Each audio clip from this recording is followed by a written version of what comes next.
الحمد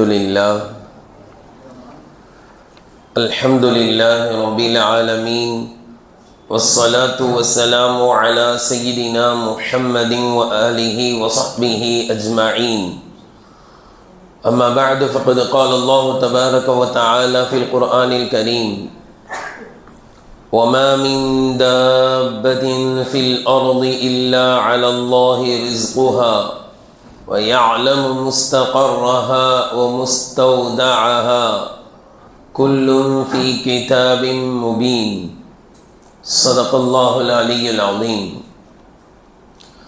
السلام عليكم ورحمة الله وبركاته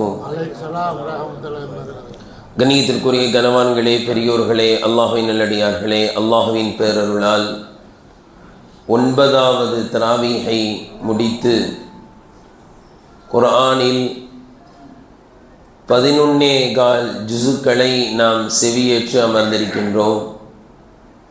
நேற்று ஓதப்பட்ட 12ஆம் ஜுசுவினுடைய துவக்க வசனம் சூரத்து ஹூதின் 6வது வசனத்தில் அல்லாஹு தஆலா குறிப்பிடுகிறான், வமா மின் தாபத்தின் ஃபில் அர்தி இல்லா அலல்லாஹி ரிஸ்குஹா.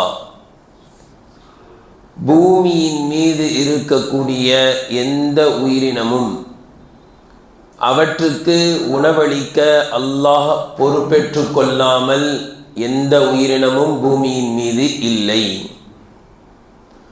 உணவளிக்க அல்லாஹ் பொறுப்பேற்று கொள்ளாத எந்த உயிரினமும் இந்த பூமியின் மீது இல்லை.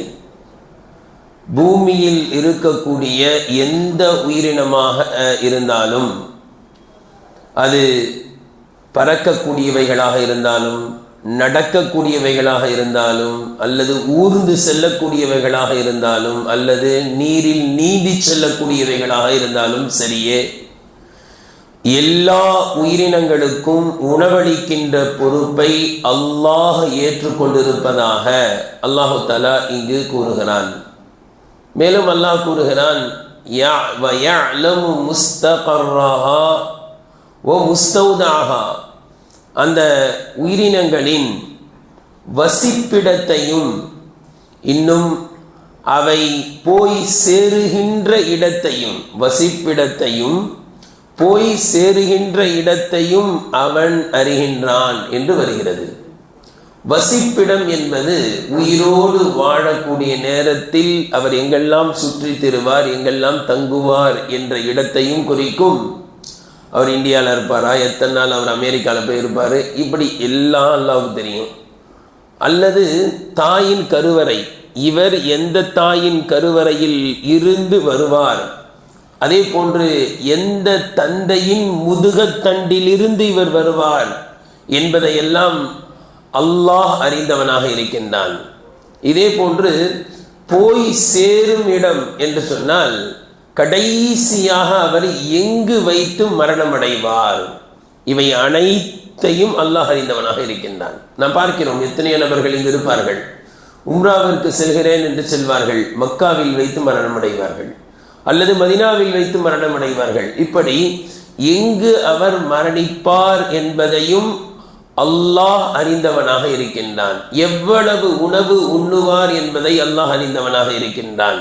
இதை உருதுவிலே மிக அழகாக சுருக்கமாக இப்படி சொல்வார்கள், தானே தானே பர் லிக்காஹே கானே வாலே கான் நாம் என்று சொல்வார்கள். ஒவ்வொரு பருக்கையிலும் அதை சாப்பிடக்கூடியவனுடைய பெயர் எழுதப்பட்டிருக்கும். அல்லாஹ்வுக்கு தெரியும் என்பது பொருள். எத்தனை பருக்கையை அவர் சாப்பிடுவார், எத்தனை சொட்டு நீர் அவர் அருந்துவார், இவை அனைத்தும் அல்லாஹ்விற்கு தெரியும் என்பதாக கணியத்திற்குரியவர்களே அல்லாஹு தஆலா இங்கு பதிவு செய்கின்றான். இதைத்தான் நபி ஸல்லல்லாஹு அலைஹி வஸல்லம் அவர்கள் ஒரு ஹதீஸில் மிகச் சுருக்கமாக சொன்னார்கள், இன்னர் ரிஸ்க லயத்லுபுல் அப்த. நிச்சயமாக அல்லாஹ்வால் முடிவு செய்யப்பட்ட ரிஸ்க் அடியானை தேடுகிறது. பொதுவாக நாம் என்ன நினச்சிக்கிட்டு இருக்கோம், நாம் சம்பாதிக்கிறோம், நாம் சம்பாதிக்கிறதுக்கு போகிறோம், நமக்கு லாபத்தை தேடி நம்முடைய ரிஸ்கை தேடி நாம் செல்கிறோம் என்று நினைக்கிறோம். நபி ஸல்லல்லாஹு அலைஹி வஸல்லம் அவர்கள் சொல்கிறார்கள், ரிஸ்க் உங்களை தேடுகிறது. எப்படி கமா யத்லுபுஹு அஜலுஹு, அவருடைய மரணம் அவரை தேடுகிறதோ, அவருடைய மரணம் எப்படி அவரை தேடுகிறதோ இதே போன்று ரிஸ்கும் தேடுகிறது. எப்படி ஒரு மனிதனை தேடி மரணம் வந்து சம்பவிக்குமோ இதே போன்று தான் ரிஸ்கும் அவனை தேடி வரும் நிச்சயமாக. ஆனால் அதற்காக நான் உழைக்காமல் அமர்வேன் என்பது நியதி அல்ல. அதாவது இப்படி சொல்லலாம், ஒரு மனிதன் எவ்வளவு சாப்பிடுவான் என்பது அல்லாஹ்வுக்கு தெரியும். இது விதி, அல்லாஹ் விதித்து விட்டான். இந்த விதியை எப்படி நம்புறது அப்படின்னா, உதாரணத்துக்கு பாருங்க, அல்லாஹு தஆலா மாமரத்தின் விதை, மாங்காவினுடைய விதையை விதைத்தால் என்னதான் வரும்? மாமரம் தான் வரும். தென்னை மரத்தின் தேங்காயை விதைத்தால் தென்னை மரம் தான் வரும். இதுதான் விதி. ஆனால் அல்லாஹ் எதை நம்முடைய கையில் கொடுத்திருக்கின்றான் என்றால், நாம் நம்முடைய தோட்டத்தில் மாங்கன்றை நடலாம், தென்னங்கன்றையும் நடலாம், ரெண்டுல எது வேணாலும் நடலாம். அந்த உரிமையை கொடுத்திருக்கிறானே தவிர மாங்கன்றை நட்டால் மாங்கொட்டையை விதைத்தால் மாமரம் தான் வரும், அதுக்கு மாற்றம் இல்லை. நெய் சாப்பிட்டால் உடலுக்கு நல்லது, இது விதி. விஷத்தை குடித்தால் போயிடுவாரு, இது விதி. ஆனால் விஷத்தை குடிக்கின்ற உரிமை, தேனை சாப்பிடுகின்ற உரிமை அல்லாஹ் நம்ம கிட்ட கொடுத்திருக்கான். ஆம், இவர் எதை சாப்பிடுவார் என்பது அல்லாஹ்வுக்கு தெரியும். இவருடைய தோட்டத்தில் மாமரத்தை நடுவாரா அல்லது தென்னை மரத்தை நடுவாரா என்பது அல்லாஹ்வுக்கு கண்டிப்பாக தெரியும். ரெண்டை தேர்வு செய்கின்ற உரிமையை தான் அல்லாஹ் கொடுத்திருக்கான். ரெண்டுல எது வேணாலும் நடலாம். ஆனால் அல்லாஹ்வுக்கு எவ்வளவு அறிவாற்றல் என்றால், நாம் எதை நடுவோம் எதை விதைப்போம் என்பது அல்லாஹ்வுக்கு தெரியும். அல்லாஹ்வின் விதி என்றால் அல்லாஹ்வுக்கு அனைத்தும் தெரியும். ஆனாலும் உரிமையை கொடுத்திருக்கின்றான். முறையாக சம்பாதிக்க வேண்டும் என்ற அந்த ஆற்றலை, சக்தியை, புத்தியை அல்லாஹ் நமக்கு கொடுத்திருக்கின்றான். ஆனால் யார் எப்படி சம்பாதித்தாலும் அல்லாஹ் விதித்தது அவருக்கு கிடைத்துவிடும். அல்லாஹ்வின் தூதர் ஸல்லல்லாஹு அலைஹி வஸல்லம் அவர்கள் இந்த ரிஸ்கை தேடுகின்ற விஷயத்தில் இரண்டு விஷயத்தை வலியுறுத்துவார்கள். ஒன்று, அல்லாஹ்வின் மீது அசைக்க முடியாத நம்பிக்கை. அல்லாஹ் எதை கொடுக்க வேண்டும் என்று நினைத்தானோ அது எனக்கு வந்தே தீரும், யாராலும் தடுத்து நிறுத்த முடியாது. ஆனால் அதற்காக முயற்சி செய்யாமல் இருக்கக்கூடாது, முறையாக முயற்சி செய்ய வேண்டும். இந்த இரண்டையும் நபி அவர்கள் வலியுறுத்துவார்கள். ஒன்று, அல்லாஹ்வின் மீது அசைக்க முடியாத நம்பிக்கை. அல்லாஹ் எனக்கு நியமிச்சதை அல்லாஹ் எனக்கு தந்தே தீருவான், என்னுடைய ரிஸ்க் அல்லாஹ்வின் மீது பொறுப்பு, இந்த அசைக்க முடியாத நம்பிக்கை. இரண்டாவது, முறையான முயற்சி. நபி ஸல்லல்லாஹு அலைஹி வஸல்லம் அவர்கள் இதை ஒரு அழகான ஹதீஸில் சொல்வார்கள், லவ் அன்னக்கும் ததவக்கலூன அலல்லாஹி, நீங்கள் அல்லாஹ்வின் மீது ஹக்க தவக்குலி, எப்படி நம்பிக்கை வைக்க வேண்டுமோ அப்படி நீங்கள் நம்பிக்கை வைத்தால் பறவைகளுக்கு உணவளிப்பதை போன்று அல்லாஹ் உங்களுக்கு உணவளிப்பான். சொல்லிட்டு ரசூலா சொல்றாங்க, காலையில் கூண்டை விட்டு வயிறு காலியான நிலையில் அது செல்கிறது, ஆனால் மாலை திரும்பும் பொழுது வயிறு நிரம்பிய நிலையில் திரும்புகிறது, அதுவும் சாப்பிடுகிறது, குஞ்சுகளுக்கும் சாப்பிட கொடுக்கிறது. கூண்டை விட்டு பிரிந்து செல்கிறது என்பது மட்டுமல்ல, குஞ்சுகளை விட்டும் பிரிந்து செல்கிறது, தானும் உண்ணுகிறது, குஞ்சுகளுக்கும் இரவிலே உண்ண கொடுக்கிறது. இந்த ஆறறிவில்லாத பறவையை நபி அவர்கள் பார்க்க சொல்கிறார்கள். இந்த ஆறறிவில்லாத பறவைக்கு அல்லாஹ்வின் மீது எவ்வளவு நம்பிக்கை!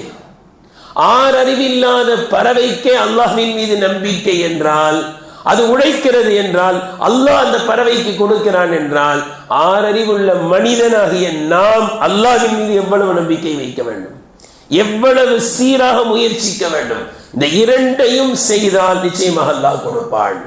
இந்த நம்பிக்கை வர வேண்டும். கணியத்திற்குரியவர்களே, காலையில் அந்த பறவை செல்கிறது, அல்லாஹ் எனக்கு கொடுப்பான் நம்பிக்கையில். கொடுத்தால் அது அல்லாஹ் நம் மீது செய்த புண்ணியம், அல்லாஹ்வுடைய பெரிய கிருபையால கிடைச்சிச்சுன்னு நினைக்கணும். ஒரு கால் கிடைக்கலன்னா என்ன நினைக்கணும்? அல்லாஹ்வினுடைய விதி, அல்லாஹ் இதான் நாடி இருக்கான் என்ற ஈமான் இறை நம்பிக்கையாளர்களுடைய உள்ளத்தில் இருக்க வேண்டும். கணியத்திற்குரியவர்களே, ஹஜ்ரத் மூசா அலைஹிஸ்ஸலாம் இந்த ஆயத்திற்கு கீழ் தஃப்சீர் ராஸி என்ற பிரசித்தி பெற்ற மிகப்பெரிய தஃப்சீர். அந்த தஃப்சீர் இவ்வளோ இருக்கும், பல வால்யூம் மிக்கது. அந்த தப்சீரில் அல்லாமா ராசி ரஹ்மத்துல்லாஹி அலைஹி அவர்கள் இந்த ஆயத்திற்கு கீழ் ஒரு அழகான நிகழ்ச்சியை குறிப்பிடுகிறார்கள். மூசா அலைஹிஸ்ஸலாம் அவர்கள் அல்லாஹ்வோடு பேசுகின்ற வாய்ப்பை பெற்றவர்கள். தூர் மலைக்கு செல்வார்கள், அல்லாஹ்வோடு உரையாடுவார்கள். இப்படி பல்வேறு சந்தர்ப்பங்களில் மூசா அலைஹிஸ்ஸலாம் அவர்கள் அல்லாஹ்வோடு உரையாடுவார்கள். அப்படி ஒரு மலை குன்றின் மீது நின்று கொண்டு அல்லாஹ்வோடு பேசிக் கொண்டிருக்கிறார்கள். அல்லாஹ் மூசா அலைஹிஸ்ஸலாம் அவர்களும் பேசிக் கொண்டிருக்கின்றான், மூசா அலைஹிஸ்ஸலாம் அல்லாஹ்வோடு பேசிக் கொண்டிருக்கிறார்கள். இப்படி பேசிக்கொண்டிருக்கும் பொழுது அல்லாஹ்வோடு சம்பாஷணை, அல்லாஹ்வோடு உரையாடி கொண்டிருக்கும் பொழுது மூசா அலைஹிஸ்ஸலாத்துக்கு லேசா ஏன் மனைவி மக்களுக்கு சாப்பாட்டுக்கு என்ன செய்யறது கவனம் அங்கே போயிடுச்சு. லேசா நம்ம கூட சில சமயம் தக்பீர் கட்டி தொழுகையில் என்ன செய்யுது, கடையை பற்றி சிந்தனை, அல்லாஹ் கிட்ட பேசிக்கிட்டு இருக்கோம், நம்ம சிந்தனை கடை அங்கே இங்கே எங்கெங்கேயோ போயிட்டு வந்துடுறோம். இதே போன்று மூசா அலைஹிஸ்ஸலாத்துக்கு லேசா என் குடும்பத்துக்கு என்ன செய்யறது அப்படின்னு லேசா சிந்தனை போச்சு. இப்படி சிந்தனை போனால் யாருக்கு தெரியுமா இல்லையா? அல்லாஹ்வுக்கு தெரியும். ஹதீஸில் வருது, அதாவது நாம் என்ன நினைக்கிறோம், தொழுகையில் கவனம் எங்கெங்கேயோ போகிறத சாதாரணமாக நினச்சிக்கிட்டு இருக்கோம். அந்த சிந்தனையை இழுத்து கொண்டு வர்றதுக்கு முயற்சிக்கிறது இல்லை, எங்கே போதோ ஓட விடுறோம், நல்லா ஓட விடுறோம். ஒரு சம்பவம் நினைவுக்கு வருகிறது, சொல்கிறேன். இமாம் அபு ஹனீஃபா ரஹ்மத்துல்லாஹி அலைஹி இடத்துல ஒருத்தர் வந்து, அந்த காலத்துலலாம் பேங்க் இல்லை, பீரோ கிடையாது, என்ன செய்வாங்கன்னா பூமியில் புதைச்சி வைப்பாங்க காசை. சில சமயங்களில் ரொம்ப கவனமாக, ரொம்ப முக்கியமான பொருள் அப்படின்னு கவனமாக வச்சு மறந்துடுவோம் எங்கே வச்சோம் இல்லையா, ஒளிச்சு வைக்கணும்னு வைப்போம். அவர் மாதிரி அவர் என்ன செஞ்சார், ஒரு பூமியில் எங்கேயோ தோண்டி ஒரு பெரிய பெரிய தங்க புதையல் புதைச்சி வச்சார். எங்கே புதைச்சுன்றது மறந்துட்டார். தோண்டி தோண்டி பார்க்குறாரு, எங்கே தோண்டினாலும் கிடைக்க மாட்டேங்குது. இமாம் அபு ஹனீஃபா அவர்கள்ட்ட வந்து சொன்னார், இது மாதிரி புதைச்சதை மறந்துட்டேன், எங்கே புதைச்சனே தெரியல, ஆனால் பெரிய பொக்கிஷம் இருக்குது, என்ன செய்யறதுன்னு. 2 ரக்காத் தொழுவுங்க, ஞாபகம் வந்துடும். அவங்க சொன்னது என்னதுதான், 2 ரக்காத் தொழுது கேளுங்க, அல்லாஹ் என்ன செய்வார் தருவாங்க. இவருக்கு 2 ரக்காத் தொழுவதே கவனம் வந்துருச்சு. தொழுவு தக்பீர் கட்டினாரு, கடகடன் தொழுது முடிச்சு ஓடியான்ட்டார். நீங்கள் சொன்ன மாதிரி 2 ரக்காத் தொழுவும் போதே ஞாபகம், அதனால தான் சொன்னேன் தொழுவுங்கன்னு. ஏன்னா தொழுகையில சைத்தான் என்ன செய்வான், எங்கெங்கெங்கேயோ கொண்டு வரான். கலியத்துக்கு சொல்ல வந்தது அல்லாஹ் தஆலா. இந்த ஹதீஸ்ல என்ன வருதுன்னா, யார் தொழுகைக்காக வேண்டி தக்பீர் கட்டி விடுகிறார்களோ அல்லாஹ் அவரின் பக்கம் கவனத்தை செலுத்துகிறான். அல்லாஹ் நம்மளை எப்பவுமே பார்த்துக்கிட்டு இருக்கான்றது வேற. தக்பீர் கட்டிட்டா என்ன செய்யறான், ஒரு பிரத்யேக கவனம் நம் மீது அல்லாஹ்வுக்கு வருகிறது, இங்கதான் கவனிக்கணும். ஆனால் எந்த அடியான் தக்பீர் கட்டிய பிறகு தன்னுடைய கவனத்தை வேறு பக்கம் திருப்புவானோ அல்லாஹும் தன்னுடைய கவனத்தை திருப்பிக் கொள்கிறான். இங்க கவலையான விஷயம், ஒரு விஷயத்தை கவனப்படுத்துறாங்க. என்ன அப்படின்னா, நாம் நினைச்சுக்கிட்டு இருக்கோம் எங்கெங்கேயும் கவனத்தை செலுத்துறது பெரிய விஷயம் இல்லை. இப்போ ஒருத்தர் தொழுதுகிட்டு இருக்கிறாரு, இப்படி திரும்பி பார்க்குறாருன்னா அவரை எல்லாரும் திட்டுவாங்க, தொழுகையில் அங்கேயும் இங்கேயும் பார்த்துக்கிட்டு இருக்க அப்படின்வாங்க. ஆனால் ஒருத்தர் இப்படி தான் இருக்கிறாரு, ஆனால் கவனம் எங்கெங்கேயோ போகுதுன்னா அதை யாரும் பெருசாக தப்பாக நினைக்கிறது இல்லை. ஆனால் எவ்வளவு பெரிய தவறு என்றால், நாம் கவனத்தை எங்காவது திருப்பினால் அல்லாஹ் நம்மை விட்டு திருப்பிக் கொள்கிறான். இது எவ்வளவு பெரிய ஆபத்து. அல்லாஹ் முகத்தை திருப்பிக்கிறான் நம்மளை விட்டு, அல்லாஹ் நம்முடைய கவனத்தை விட்டு திருப்பிக் கொள்கிறான் என்பது மிகப்பெரிய விஷயம். எனவே தொழுகையில் கவனம் மிக அவசியம். அப்ப அல்லாஹ் தஆலா கேட்டான், என்ன மூசா என்கிட்ட பேசிக்கிட்டு இருக்கும் போது குடும்பத்துக்கு என்ன ஆகும்னு நினைச்சு யோசிக்கிட்டு இருக்கீங்களே, கொஞ்சம் நீ எங்க நிக்கிறீங்களா அந்த பாறை உங்க கைத்தடி, மூசா அலைஹிஸ்ஸலாத்து கைத்தடி இருக்கும்ல, எப்பவும் வச்சுக்கிட்டே இருப்பாங்க, அதுலயே அடிங்கன்னா அடிச்சா 2ஆ பிளந்துருச்சு, உள்ளக ஒரு பாறை, அதையும் அடியுங்கள் என்றான். அது பிளந்தது, உள்ளே ஒரு பாறை, அதையும் அடியுங்கள் என்றான், அதுவும் பிளந்தது. பிளந்தா ஒரு சின்ன புழு, அந்த புழுவினுடைய வாயில் பச்சை இலை, சின்ன இலை இருக்கு. பார்த்தோன்னே மூசா அலைஹிஸ்ஸலாத்துக்கு ஆச்சரியம், பார்த்தீங்களா? அப்ப சொன்னாங்க, யா அல்லாஹ் எனக்கு நீ உணவளிச்சிருவ, பாறைக்குள் இருக்கின்ற புழுவிற்கு கூட நீ உணவளிக்கின்றாய் என்றால் இந்த மூசாவை நீ விட்டு விடுவா போகிறாய் ரப்பே, நான் ஒப்புக்கொள்கின்றேன், என்னை நீ விடமிட்டாய் என்ற நம்பிக்கை. அப்ப அல்லாஹ் சொன்னா, அந்த புழு என்ன நன்றி செலுத்திக் கொண்டிருக்கிறது எனக்கு, அதையும் கேளுங்கன்னா. நம்ம சாப்பிட்டுட்டு அல்ஹம்துலில்லாஹ் இல்லதி அத்தாமன ஓதுறோமா இல்லையா? ஓதுறதே இல்லை. நல்ல சுவையான உணவு பார்த்தா பிஸ்மில்லா பறந்துருது, நல்ல சுவையான. சில பேர் பிஸ்மில்லா எப்போ சொல்லணும்னு நினைச்சிருக்காங்க தெரியுங்களா? சாப்பாடு கம்மியாக இருந்தால் சொல்லணும்னு நினைச்சிருக்காங்க. ஒரு தடவை என்ன இருக்கு, ஒரு ட்ரெயினில் போய்கிட்டு இருக்காங்க, ஒரு தீன்தாரியான ஒருத்தர் இன்னொருத்தர் கொஞ்சம் சாதாரண ஒரு முஸ்லீம். 2 பேரும் ட்ரெயினில் ஃப்ரெண்ட்ஷிப் ஆகிட்டாங்க, ரொம்ப டியர் ஃப்ரெண்ட் ஆகிட்டாங்க. அப்போ சொல்லுவோம்ல, எங்கள் ஊருக்கு வந்தால் மெட்ராஸுக்கு வந்தால் வாங்க, எங்கள் வீட்டுக்கு வாங்க அப்படிலாம் சொல்லுவோம்ல. அந்த மாதிரி என்ன பண்ணியிருக்காரு, இந்த தீன்தாரியா தூப்பி தாடிலாம் வச்சவர் கூப்பிட்ருக்காரு. கொஞ்ச நாள் யதார்த்தமாக அந்த ஊருக்கு போய் சாப்பிட அவங்க வீட்டுக்கு போனால் அவர் சொன்னாரா, பிஸ்மில்லா சொல்லி சாப்பிடுங்க, பிஸ்மில்லா சொல்லி சாப்பிடுங்க, அப்போ தான் எல்லாம் பரக்கத் செய்வாங்க. இவர் சாப்பிட்டுக்கிட்டே இருந்தால் சாப்பாடு பத்தலை. நினச்சாரு, பிஸ்மில்லா சொல்லுங்க அப்போ தான் எல்லாம் பரக்கத் செய்வான்னு சொல்லும் போதே நினச்சேன் கம்மியாகிருப்பார் போலன்னு நினச்சிக்கிட்டு கை எழுதி போயிட்டார். போனால் மறுநாள் ரொம்ப நாள் கழிச்சு இவர் வீட்டுக்கு அவர் வர்றார். தீன்தாரியான அவர் பயணத்தில் வந்து இவர் வீட்டுக்கு வர்றார். அப்போ சாப்பாடுலாம் வச்சுட்டு சொன்னாரா, பாருங்க பிஸ்மில்லாலாம் சொல்லாதீங்க, நிறைய ஆக்கியிருக்கேன்னாராம். பிஸ்மில்லாலாம் சொல்ல தேவையில்ல, நிறைய ஆக்கியிருக்கேன். அப்போ என்ன நினச்சிருக்காங்க, பிஸ்மில்லா எப்போ சொல்லணும், நம்ம அப்படித்தானே நம்முடைய திக்ரு துவா எல்லாமே அப்படி தான். பஸ்ஸு நல்லா போய்கிட்டு இருந்துச்சுன்னா துவா மறந்துடுவோம். டிரைவர் ஒரு மாதிரி களிமா சொல்கிறா சுப்ஹானல்லாஹி சக்கரெல்லாம் ஓதிக்கு துவாவெல்லாம் அப்படின்னு அந்த மாதிரி நேரத்தில் ஞாபகம் வருது, அல்லாஹ் மறந்துடுறோம். கடியத்துக்குள்ள அந்த புழு என்ன சொல்லிக்கிட்டு இருக்குன்னு கேளுங்கன்னா அல்லாஹ் அதை கேட்கக்கூடிய ஆற்றலை சிறிது நேரத்திற்கு அல்லாஹ் தஆலா மூசா அலைஹிஸ்ஸலாத்துக்கு கொடுத்தான்.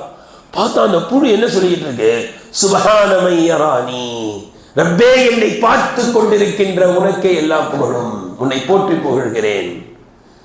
என்னை இந்த பாறைக்குள் இருக்கின்ற என்னையும் பார்த்து கொண்டிருக்கின்ற உன்னை நான் போற்றி புகழ்கிறேன். வயஸ்மஉ கலாமி, நான் என்ன தஸ்பீஹ் செய்து கொண்டிருக்கின்றேன் என்பதையும் கேட்டுக்கொண்டிருக்கின்ற உன்னை நான் போற்றி புகழ்கிறேன். வயஅரிஃபு மகானி வயذ்குருனி வலா யன்சானி, என்னுடைய இருப்பிடத்தை அறிந்து என்னை மறக்காமல் எனக்கு உணவளிக்கின்ற உன்னை நான் போற்றி புகழ்கிறேன் சொல்லுது.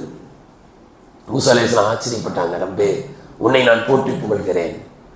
கணியத்திற்குரியவர்களே, இதே போன்று ஒரு சம்பவத்தை எழுதுகிறார்கள். ஹஜ்ரத் சுலைமான் அலைஹிஸ்ஸலாம் அவர்கள் பறவை பட்சி அனைத்தின் மீதும் ஆட்சி செய்தார்கள். அவர்கள் பெரும்பாலும் குர்ஆன்ல கூட எறும்போடு பேசிய சம்பவத்தை எல்லாம் பதிவு செய்யலாம். அப்படி ஒரு நாள் ஒரு இடத்திற்கு சென்று கொண்டிருக்கிறார்கள். ஒரு எறும்பு ஒரு தானியம், கோதுமை அரிசி போன்ற தானியத்தை என்ன செய்து உருட்டி கொண்டு போயிட்டு இருக்கு. அப்போ அந்த எறும்பு கிட்ட கேட்டாங்களா, உனக்கு ஒரு வருஷத்துக்கு எவ்வளோ தானியம் தேவைப்படும் அப்படின்னு கேட்டிருக்காங்க. கம் யக்ஃபீகி மின் ஹுபூபில் கம்ஹி லிமுத்தத்தி சனத்தின், ஒரு வருடத்திற்கு எத்தனை கோதுமை உனக்கு தேவைப்படும். அந்த எறும்பு, சின்ன எறும்பு சொல்லிச்சான், ஒரு வருஷத்துக்கு 2 கோதுமை கிடைச்சா போதும் எனக்குச்சான், அதை நான் சேமித்து வச்சாலே போதும் எனக்கு அப்படியான்னு சொல்லி அந்த எறும்பை பிடிச்சி ஒரு டப்பாவில் அடைச்சி 2 கோதுமையை உள்ளே வச்சுட்டு மூடிட்டாங்க. ஒரு வருஷம் கழிச்சு வந்து உனக்கு என்ன செய்யணும், 2 கோதுமை தரேன். ஒரு வருடம் ஆனது, அந்த டப்பா திறக்கிறாங்க, எறும்பு ஒரு கோதுமை அப்படியே இருக்கு. அப்போ கேட்டாங்களா, ஒரு வருஷத்துக்கு எத்தனை கோதுமை தேவைன்னு சொன்ன, 2 கோதுமை தேவைன்னு சொன்னல, இப்போ என்ன நீ ஒரு கோதுமை தான் சாப்பிட்ருக்கேன். அப்போ எறும்பு சொல்லிச்சான், என்னுடைய ரப்பின் மீது எனக்கு நம்பிக்கை உண்டு, உங்கள் மேலே நம்பிக்கை இல்லை, ஒரு வருஷம் கழிச்சு வருவீங்கன்னு. மறந்துட்டா என்ன செய்யறது. இரண்டாவது, என்னை வெளியில் விட்டுருந்தீங்கன்னா நான் முறையாக முயற்சி செய்வேன், என் ரப்பு எனக்கு மறக்காமல் தருவான். என்னை பாட்டுக்கு டப்பாவில் போட்டு அடைச்சிட்டிங்க, முயற்சி செய்ய முடியாது, நீங்கள் பாட்டுக்கு மறந்துட்டீங்கன்னா என்ன செய்யறதுன்னு ஒரு நாள் சாப்பிட்டேன், ஒரு நாள் நோன்பு வச்சு அனுப்பிச்சான். ஒரு கோதுமை வச்சிருக்கிறேன், நீங்கள் வராட்டி என்ன செய்யறது. கணியத்திற்குரியவர்களே, அடியார்கள் மறந்துடலாம், பெத்த தாய் மறந்துடலாம், அத்தா மறந்துடலாம், நம்முடைய படைத்த ரப்பு மறக்க மாட்டான். நம்முடைய படைத்த ரப்பு நம்முடைய தேவைகளை, ரப்பு என்று சொன்னாலே நமக்கு எந்த நேரத்தில் எது தேவையோ அதை கொடுப்பவனுக்கு பெயர் ரப்பு. அந்த ரப்பின் மீது அசைக்க முடியாத நம்பிக்கை இருக்க வேண்டும். ஆனா ஹதீஸ்ல வருது என்ன தெரியுங்களா, சில நபர்கள் ரிஸ்கை தேடுறேன், குடும்பத்தை கவனிக்கிறேன், அத்தாவை நான் தான் என் பிள்ளைங்களை வளர்க்குறேன், பிள்ளைங்களுக்கு ரிஸ்க் நான் தான் தரேன், நான் தான் ஃபீஸ் கட்டுறேன், எல்லாம் நான் தான் நினைச்சு என்ன செய்யறாங்கன்னா தன்னுடைய ஆகிரத்தை பாழாக்கி கொள்கிறார்கள். ரப்பு தரான்னு நினைக்கிறது இல்லை, நான் தான் எல்லாரையும். இது என்ன ஹதீஸ்ல வருதுன்னா, தன்னுடைய குடும்பத்தார்களுக்கு உழைக்கின்றேன் என்று தன்னுடைய மறுமையை பாழாக்கி கொண்டவர்களின் நிலை நாளை மறுமையில் மிக மோசமா இருக்கும். ஏன், மற்றவங்களுக்காக உழைச்சி இவரு நஷ்டவாளியா பேர். அனைவர்களுக்கும் ரிஸ்க் அளிக்கக்கூடியவன் அல்லாஹ். அந்த ரிஸ்க் நிர்ணயிக்கப்பட்டு விட்டதே, ஆனால் என்னுடைய மறுமை என்னுடைய கையில இருக்கு, மறுமை என் கையில இருக்கு. எப்படின்னா, உதாரணத்துக்கு பாருங்க, ஒருத்தர் இருக்கிறாரு, அவரை நிற்க வைக்கிறோம், நிற்பாரு, ஒரு காலை தூக்குங்கன்றோம், என்ன செய்வார்? ஒரு காலை தூக்கிடுவார். இன்னொரு காலை தூக்குங்கன்னா இன்னொரு காலை தூக்க சொன்ன தூக்க முடியாது. இப்படி தான் அல்லாஹ் தஆலா ஒரு சில விஷயங்களை நம்முடைய கையில் கொடுத்துருக்கான், ஒரு சில விஷயங்களை கையில் கொடுக்கல. மறுமை அது நம்முடைய கையில் இருக்கிறது, நாம தான் சம்பாதிக்கணும். நாம் எந்த அளவிற்கு சம்பாதிப்போம். ஒரு சுப்ஹானல்லாஹ் சொன்னா ஒரு மரத்தை நெட்டுலாம், 2 சுப்ஹானல்லாஹ் சொன்னா 2 மரத்தை நடலாம். மறுமையை சம்பாதிப்பதை அல்லாஹ் நம்முடைய கைவசத்தில் கொடுத்திருக்கு. நீங்க எவ்வளவு இந்த உலகத்தில் நீங்கள் அமல் செய்கிறீர்கள், ரிஸ்க்கு நான் பொறுப்பு. நீங்கள் முறையாக முயற்சி செய்யுங்கள், நீதமாக முயற்சி செய்யுங்கள், நேர்மையாக முயற்சி செய்யுங்கள். உங்களுக்கான ரிஸ்கை நான் நிச்சயமாக கொடுத்தே தீருவேன், அதில் எந்த மாற்றமும் கிடையாது. கணியத்திற்குரியவர்களே, ஹதீஸில் வருகின்றது, அல்லாஹ்வின் தூதர் ஸல்லல்லாஹு அலைஹி வஸல்லம் அவர்கள் சொன்னார்கள், எந்த அடியான் அதிகாலையில் எழும்புகிறார், உடல் நல்லா இருக்கு, அன்றைக்கு தேவையான ரிஸ்க் இருக்கு, பாதுகாப்பு இருக்கு, பயம் இல்லை என்று சொன்னால் முழு உலகம் அவருக்கு கொடுக்கப்பட்டதற்கு சமம். வேற என்ன வேணும்? உடல்ல ஆஃபியத் இருக்கு, ரிஸ்க் அன்னைக்கு தேவையான உணவு இருக்கு, யாரும் நம்மளை அடிச்சிருவாங்களோ குத்திடுவாங்களோ கொலை பண்ணிடுவாங்களோ என்ற பயம் இல்லை என்றால் முழு உலகத்தின் செல்வம் அவருக்கு கொடுக்கப்பட்டதை போன்று என்று அல்லாஹ்வின் தூதர் ஸல்லல்லாஹு அலைஹி வஸல்லம் சொன்னாங்க. இதே போல நம்ம ஏன் கவலையா இருக்கிறோம், அது கிடைக்கல இது கிடைக்கல ஏன் நினைக்கிறோம் தெரியுங்களா? நம்ம ரிஸ்க்னா வெறும் காசு நினைச்சிருக்கோம். ரிஸ்க்னா என்ன? காசு நினைச்சிருக்கோம். காசு இல்லைன்னா கவலை. கணியத்திற்குரியவர்களே, ரிஸ்கிலேயே மிக தாழ்மையான ரிஸ்க் தான் பணம் காசு. மிக தாழ்ந்தது தான் பணம் காசு. மிக உயர்ந்த ரிஸ்க், ஆக உயர்ந்த ரிஸ்க் உடல் ஆஃபியத்தாக இருப்பது, உடல் ஆரோக்கியம். காசு கோடி கோடியா இருக்கு, உடம்பு சரியில்லை, என்ன செய்ய முடியும்? டாக்டர் எதையும் சாப்பிடக்கூடாதுன்றார், குளுக்கோஸ் தான் ஏறணுன்றார்.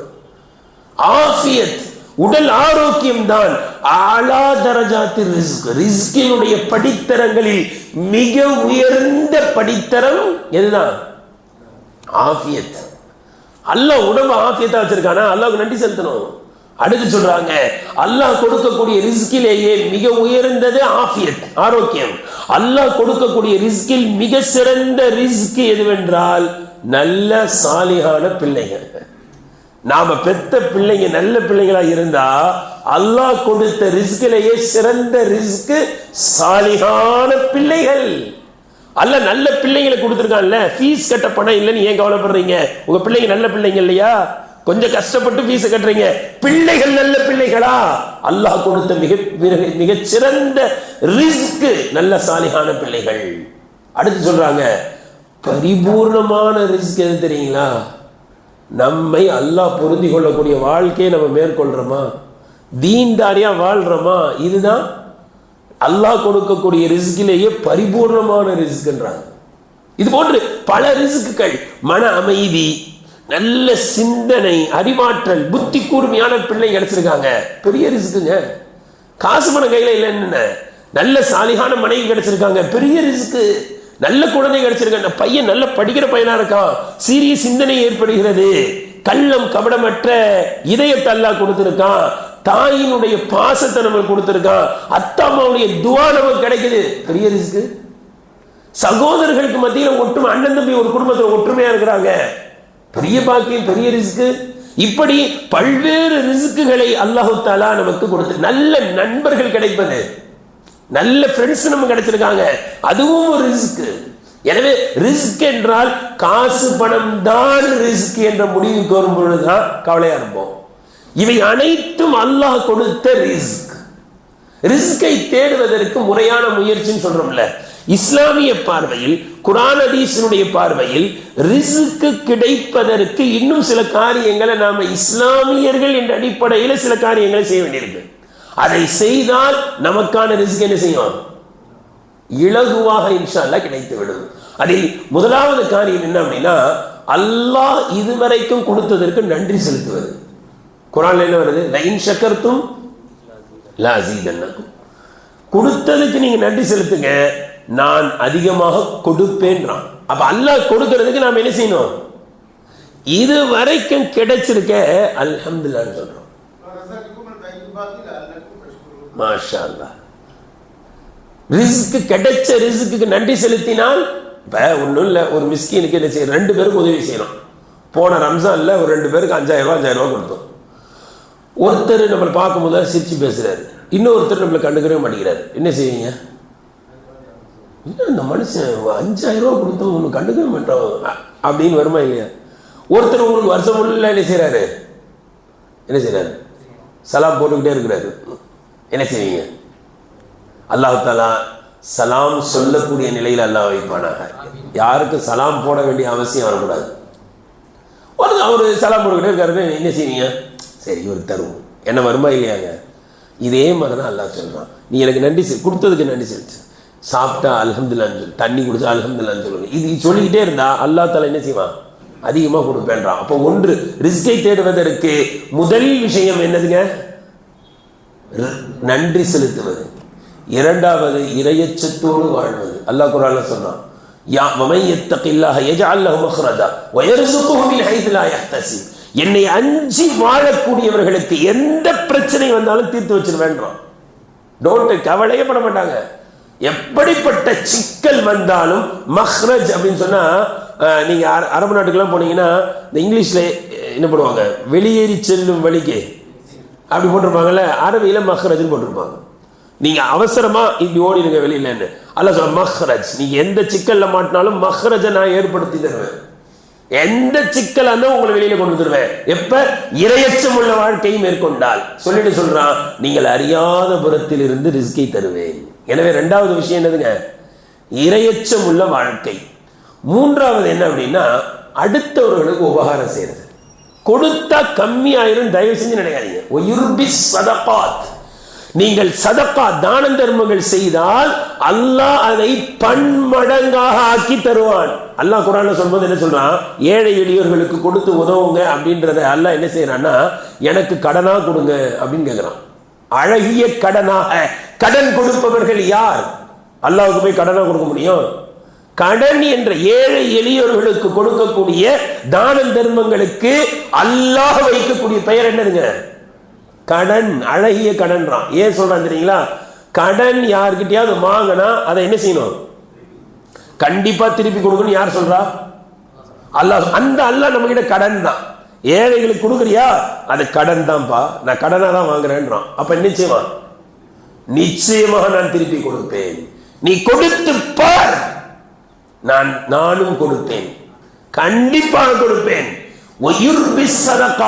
நீ கொடுத்ததை போன்று கொடுக்க மாட்டேன், நீ கொடுத்ததை விட பன்மடங்கு அதிகமாக கொடுப்பேன். ஏன்? நான் வாங்கிய கடன் அது கடன் அல்ல, அழகிய கடன். நான் அதிகமாக உனக்கு கொடுப்பேன், கொடுத்து பாருங்கள் என்று அல்லாஹ் சொல்கிறான். இதே போன்று தான் தவக்குல். ஏற்கனவே சொல்லியிருக்கோம், அல்லாஹ்வில் அசைக்க முடியும். அல்லாஹ் தருவான், தவக்குல் வந்து அல்லாஹ் தருவான்.